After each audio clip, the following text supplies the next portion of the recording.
संसार के कचरे में जो बेकार रूपी कचरा है, संसार में कूड़ा है, इसी कूड़ा में कचरा में हमारा मन रूपी हीरा हेरा गया, गुम हो गया। तो कबीरदास जी कहते हैं मोरा हीरा हेराई गयो, कचरे में मोरा हीरा हेराई गयो, कचरे में मोरा हीरा, कचरे में मोरा हीरा हेराई गयो, कचरे में मोरा हीरा हेराई गयो, कचरे में मोरा हीरा हेराई गयो।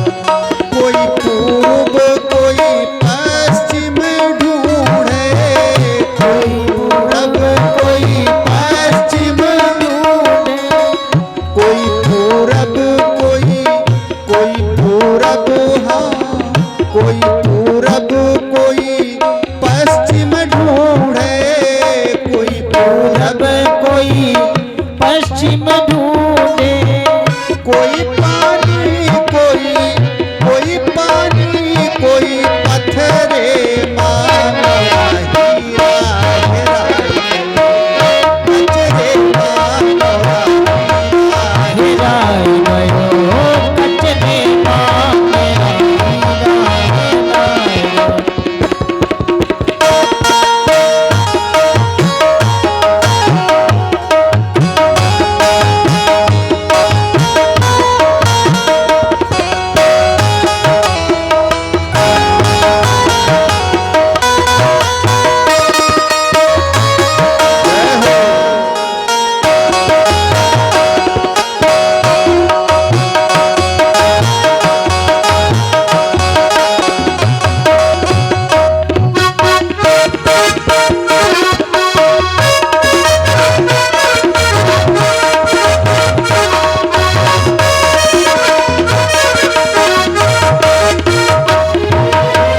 सुर नर मुनि यति पीर औलिया, सुर नर मुनि यति,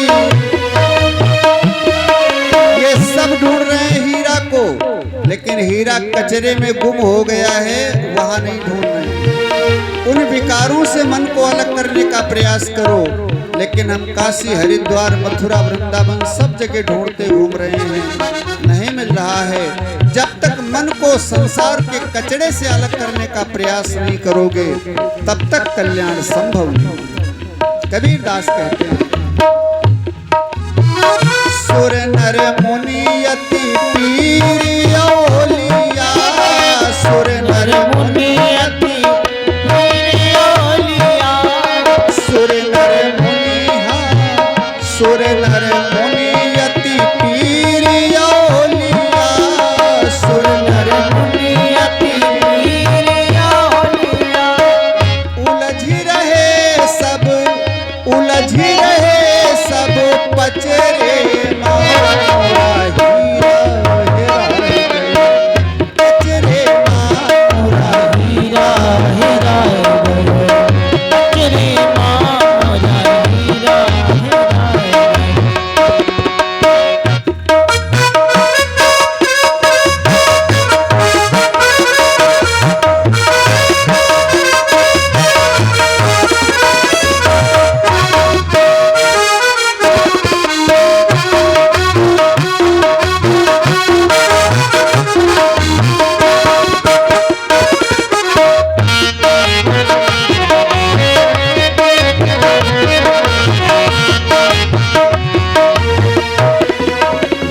कहत कबीर जानी जिन पाया, कहत कबीर जानी जिम माया, कहत कबीर पहचान जिन पाया, कहत कबीर पहचान जिम पाया, बांध लियो तिन अचरे मामो मोरा हीरा हेराई गयो, कचरे में मोरा हीरा हेराई गयो, कचरे मामो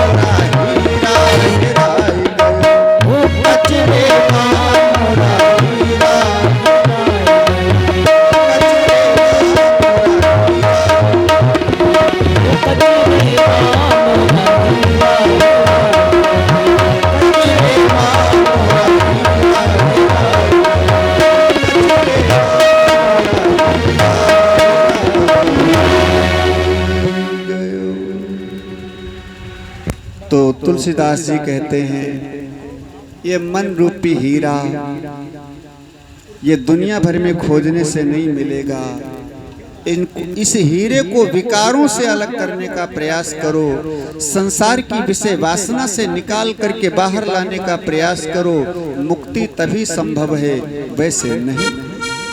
दुनिया भर में ढूंढते रहो।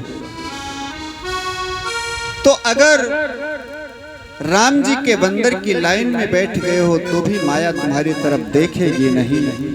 इसलिए हनुमान जी की शरण कितनी कीमती है, खुद आप लोग विचार करें। ज्यादा कहने से क्या फायदा, खुद विचार करें। हनुमान जी की शरण कितनी फायदे वाली है। भगवान शंकर ने सोचा नारद जी का ये कल्याण हुआ, बंदर बनने का ये फायदा हुआ, इसलिए भगवान शंकर ने भी विचार किया कि हमको भी राम जी का बंदर बनना है। सो शिव जी ने भगवान से प्रार्थना किया, नारायण से प्रार्थना किया, प्रभु नारद जी को बंदर तो बना दिया, लेकिन हमको अपना बंदर कब बनाओ, हमको भी अपना बंदर बनाओ। भगवान ने कहा शंकर जी चिंता मत करो, समय आने दो, तुमको भी अपना बंदर बनाओ। शिव जी ने कहा प्रभु नारद जी का समय तो आ गया, मेरा कब आएगा? भगवान ने कहा जल्दी आएगा समय, और जल्दी आ गया समय। अंजनी मैया तपस्या कर रही हैं गंगा जी के किनारे, और एक कथा आती है, भस्मासुर को भस्म करने के लिए भगवान नारायण ने मोहिनी का रूप बनाया। इसके दो भाव हैं। एक बार अमृत बांटने के लिए देवताओं को पिला दिया, दैत्यों को नहीं पिलाया। अमृत बांटने के लिए समुद्र मंथन में भगवान मोहिनी बनकर आए। भगवान शंकर ने कहा वो रूप मेरे को भी दिखाओ, दिखा दो वही रूप, तमन्ना यही है, अभी हमने जी भर के देखा नहीं है। भगवान ने शिव जी से कहा मत देखो रूप, वो रूप मत देखो। शिव जी ने कहा क्यों? कहा मोह में पड़ जाओ, क्योंकि उसका नाम ही है मोहिनी, मोह में पड़ जाओ। शिव जी ने कहा हम नहीं पड़ेंगे मोह, इसलिए मेरे को दिखाओ। हम नहीं पड़ेंगे क्योंकि हम तो जानते हैं भगवान ही मोहिनी बने हैं। अरे वो मंच वाला हाल है कि पर्दे के पीछे जाओ, साड़ी ब्लाउज पहन करके आ जाओ स्टेज पर, तो हम तो जानते हैं भगवान ही मोहिनी बने हैं, इसलिए हम थोड़े पड़ेंगे मोह में। भगवान ने कहा शंकर भगवान ये अब कह रहे हो, जब रूप देखोगे तो नहीं याद रहेगा, भूल जाओगे। यही हाल है, गर्भ के अंदर जीव बार बार प्रार्थना करता है प्रभु जल्दी इस नरक से बाहर निकालो, बाहर निकल कर इतना भजन करूंगा, ढेर लगा दूंगा। अब बाहर निकल करके संसार की सुंदरता जब देखना शुरू करता है तो इसी में फंस जाता है। सब कुछ पैसे में है, सब कुछ पत्नी में है, सब कुछ मित्रों में है, सब कुछ परिवार में है, सब कुछ रिश्तेदारों में है, सब कुछ संसार में ही है, यही सब कुछ अपना समझने लगता है, और जो वादा किया था उसको भूल जाता है। तो भगवान कहते हैं जब रूप देखोगे तो मोह में पड़ जाओगे शंकर जी, ये भूल जाओगे स्टेज वाला नाटक। हाँ, शंकर जी ने कहा हम नहीं भूलेंगे, दिखाओ। भगवान ने कहा नहीं मानते तो देखो। और भगवान मोहिनी बन करके शंकर जी के सामने आ गए, और जैसे मोहिनी के रूप में भगवान को देखा सो शंकर जी भूल गए कि ये भगवान है। और जैसे देखा सुंदर मोहिनी का स्वरूप, अब ये शिव जी जानते सब हैं, लेकिन नाटक है, थोड़ा आगे लीला होनी है, सो स्वरूप बनाना है ना, अवतार लेना है, तो अवतार लेने का एक बहाना सो नाटक कर रहे हैं। शंकर जी ने देखा सो भूल गए। अब शंकर जी पीछे पीछे भागे मोहिनी भगवान को पकड़ने के लिए। अब मोहिनी भगवान आगे आगे भागे। अब शिव जी इतना कामांध हो गए मोहिनी भगवान को देख करके कि इनका अंश नीचे गिरा। जब नीचे गिरा तो उस अंश को पवन देवता ने रोक लिया, नीचे नहीं गिरने दिया। भगवान शिव ने पवन देवता को आदेश किया कि इस अंश को ले जाकर के अंजनी मैया के कान के मार्ग से गर्भ में प्रतिष्ठित कर दो, जिससे मेरा ही स्वरूप प्रकट होगा। सो शिव जी का आदेश मान करके पवन देवता उस शिव जी के अंश को ला करके माता अंजनी के पास आए। कुछ आवाज आई, सरसराहट की ध्वनि आई, सो माता अंजनी दिखाई कुछ नहीं पड़ रहा। सो माता अंजनी ने कहा, कौन हो तुम? प्रकट हो, नहीं तो श्राप दे दूंगी। साक्षात तपस्या की मूर्ति अंजनी मैया, सिद्धि की देवी। जब अंजनी मैया ने श्राप देने की बात कही सो पवन देवता प्रकट हो गए। मां, मैं पवन देव शिव जी के आदेश से आया हूं। भगवान शिव का आदेश है कि ये शिव जी का अंश माता अंजनी के कान मार्ग से गर्भ में प्रतिष्ठित करने का आदेश मिला है, सो मैं इसलिए आया हूं।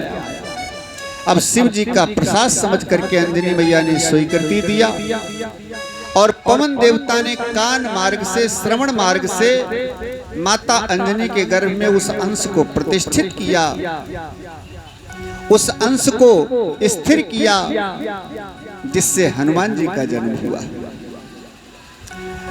ये शिव जी का अंश है जिससे हनुमान जी प्रकट हुए हैं, इसलिए शंकर सुवन केसरी नंदन। और व्याकरण के माध्यम से अगर आत्मा वह जाए, माने शिव जी अपने अंश के अंदर स्वयं प्रतिष्ठित होकर के, स्वयं प्रवेश करके माता अंजनी के गर्भ में आए। अपने अंश के रूप में भगवान शिव स्वयं माता अंजनी के गर्भ में आकर के प्रतिष्ठित हुए और हनुमान जी के रूप में अवतरित हुए। अगर इस भाव से देखा जाए तो शंकर स्वयं केसरी नंदन। बोलिए शंकर भगवान की, श्री हनुमान जी महाराज की। तो शंकर भगवान ही स्वयं माता अंजनी के पुत्र हनुमान जी के रूप में प्रकट हुए। अब माता अंजनी के गर्भ से श्री हनुमान जी का प्राकट्य हुआ। कब हुआ? आजकल भक्तों में द्वैत भाव चल रहा, दो भावनाएं चल रही हैं। कुछ लोग मानते हैं कि कार्तिक में दीपावली के एक दिन पहले, जिसको नरक चौदस बोलते हैं, उस दिन भी बहुत लोग हनुमान जयंती मनाते हैं। उस दिन हनुमान जी का प्राकट्य हुआ। और कुछ भक्त कहते हैं कि उस दिन प्राकट्य नहीं हुआ। किस दिन हुआ? का चैत्र की पूर्णमासी को, चैत्र शुक्ल पक्ष पूर्णिमा तिथि को श्री हनुमान जी का जन्म हुआ। उस दिन हनुमान जयंती मनाते हैं। वैसे संतों ने कहा है कि चैत्र सुदी नवमी मंगल को जन्म वीर ने पाया है। चैत्र सुदी नवमी मंगल को जन्म वीर ने राम काज करने के खातिर बानर रूप बनाया है। राम काज करने के खातिर बानर रूप बनाया। महिमा अपरंपार है, महावीर का द्वार है। महिमा अपरंपार है, महावीर का द्वार है। सच्चे